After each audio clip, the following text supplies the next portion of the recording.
Puisque souvent, qu'est-ce qui s'est passé, mon frère? Ça, nous devons quand même nous dire la vérité.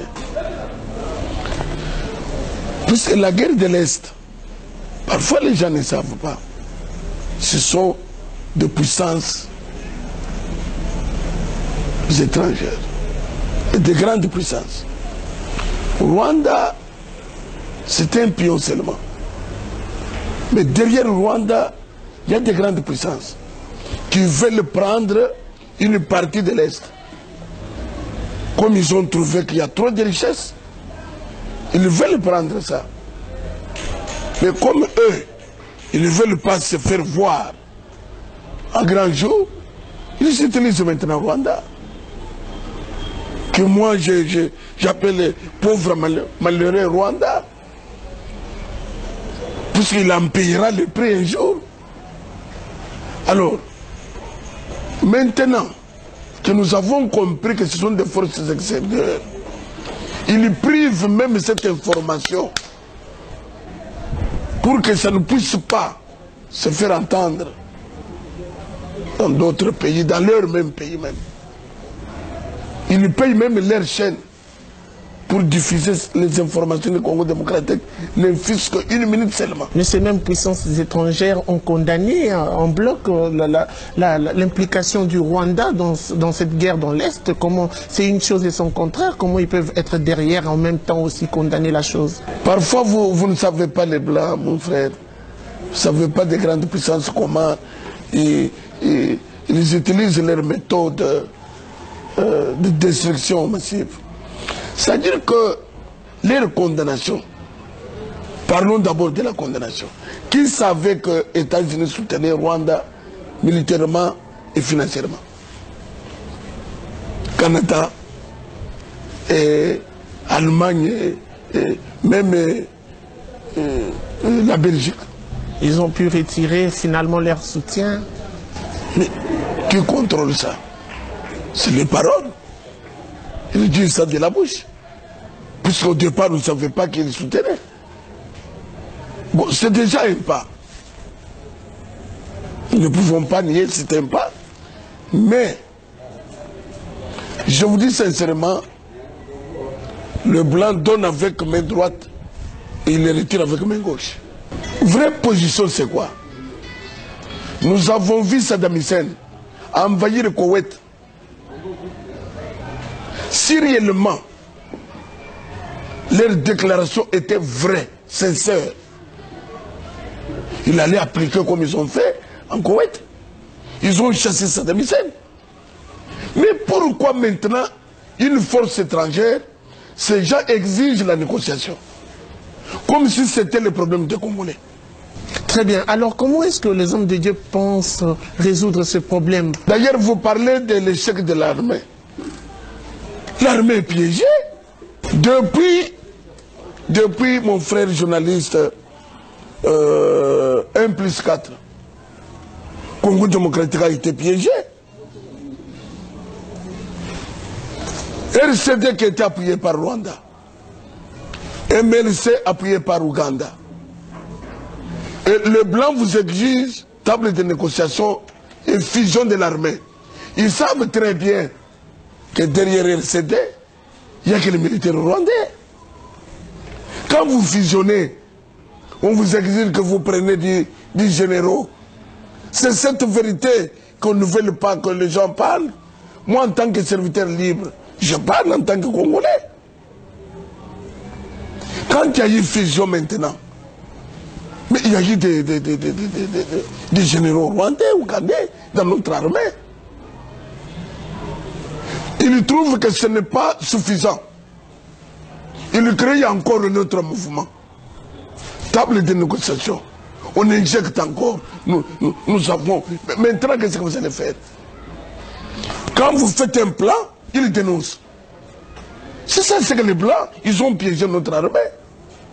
Nous devons réformer cette armée. Dans notre armée, il y a des agents doubles, comme qui dirait. Je te dis qu'ils sont là.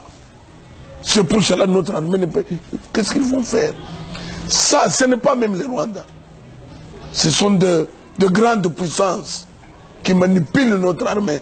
Comment voulez-vous que Ils ont exigé la démocratie ici, au Congo. Ici, il y a la démocratie, il y a les opposants. Ils se lèvent, ils parlent comme ils veulent. Mais au Rwanda, il y a les opposants au Rwanda. Ils imposent la démocratie au Congo démocratique. Mais en même temps, le pays qui exerce la démocratie, il est sous embargo. L'embargo était sous-entendu, Mobutu dictateur. Il ne peut pas acheter des armes. Mobutu est parti, ça fait 17 ans. Kabila le père, Kabila le jeune est revenu. Pourquoi cet embargo demeure? Avec bit. Avec bit. Pour que la RDC ne puisse pas se défendre militairement. Je vous réponds parce que vous parlez de l'échec de l'armée. C'est bien calculé par le plan.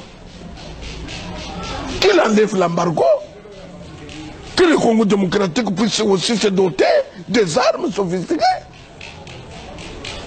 Moi je vous dis sincèrement, moi j'ai pitié des Rwandais. Ce sont nos frères, nous ne pouvons pas les haïr. Je peux dire qu'ils sont tombés seulement dans les pièges des grandes puissances. Pasteur Mukuna ne condamne pas le Rwanda, plutôt il implore à l'indulgence des Congolais en faveur des Rwandais, c'est ça s'il faut bien comprendre? Non, c'est-à-dire que les Rwandais sont tombés dans les pièges des grandes puissances. Ils en payeront les prix un jour. Mais je vous dis sincèrement, mon frère, que nous avons un problème. Nous avons un problème, c'est des grandes puissances.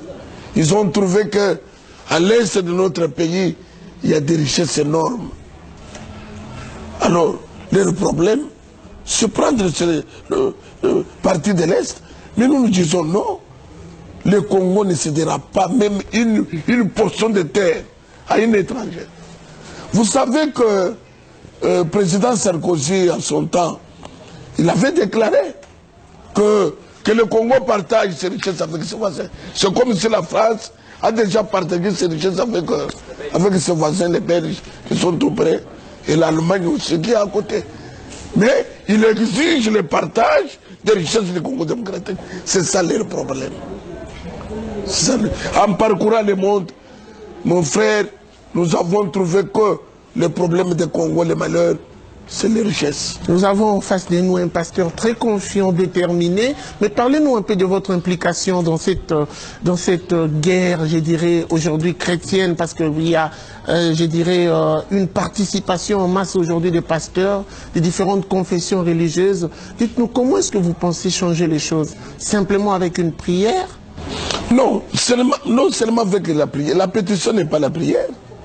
C'est-à-dire que vous savez, le problème, c'est d'abord l'information.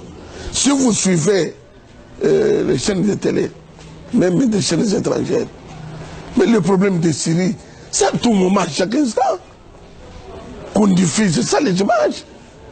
Et le monde, maintenant, l'attention du monde est sur Syrie. Et en Afrique du Sud, on vient de tuer 44 personnes par leurs propres policiers. Ça fait l'écho du monde. C'est plus que l'information a passé. Les Blancs se sont organisés. Vous savez que le Rwanda, quand on parle de génocide, c'était 800 000 personnes qui a fait l'écho du monde jusqu'à aujourd'hui. Mais le Congo a totalisé 8 millions.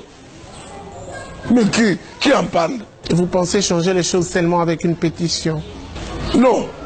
C'est-à-dire que nous avons mobilisé l'Église de l'Amérique, Europe, Asie.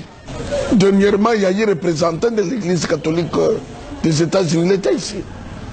Notre pétition est allée partout. Ça va bouger, papa.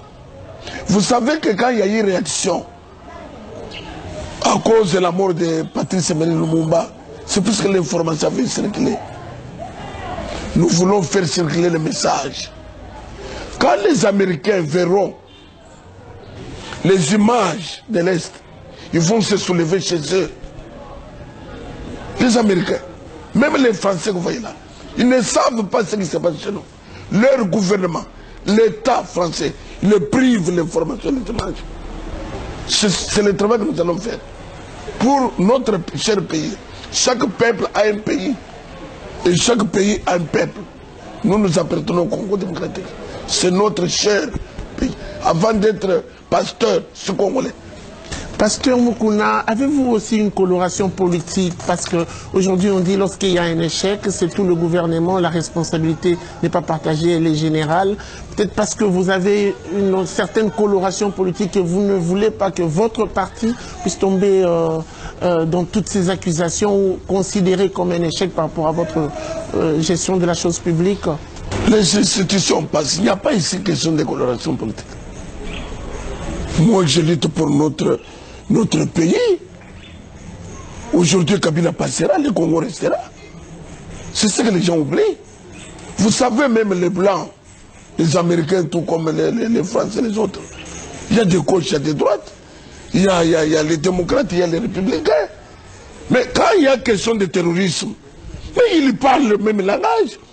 Je ne comprends pas. Quand un pasteur défend son pays, on parle de coloration politique. Dans les temps comme ceci, vous voulez que je parle quoi? Qu'on attaque au Congo? Qu'on nous arrache une partie de l'Est? Là, je suis maintenant, comment? Au milieu du village? Je lutte pour mon pays. Pour mon pays. Lorsque vous vous retrouvez dans votre cellule de prière, quel genre de prière adressez-vous, par exemple, à ces pays agresseurs? Ce sont des prières de malédiction ou vous implorez la grâce de Dieu? La confusion. La confusion? Qu'est-ce que vous voulez que Seigneur bénisse l'Amérique de tout ce qu'ils sont en train de... Non. Que le Seigneur puisse confondre ces gens, qu'il nous laisse en paix. Vous savez, ces gens, ils ont donné aux pays africains l'indépendance. Est-ce que nous sommes indépendants? Ils nous prennent le pétrole, ils nous prennent tout, les coltans. Est-ce que tu connais la société des coltans? Mais les coltans, fait quoi pour le Congo démocratique? Ils nous prennent tout. Ils nous prennent quelques portions de terre. Hein? Au Katanga, combien ils ont pillé? Ils sont en train de piller jusqu'à maintenant le pétrole de Mwanda. Mais c'est-à-dire que le Congo démocratique est entre les mains de forces étrangères. Celui qui veut hausser le ton.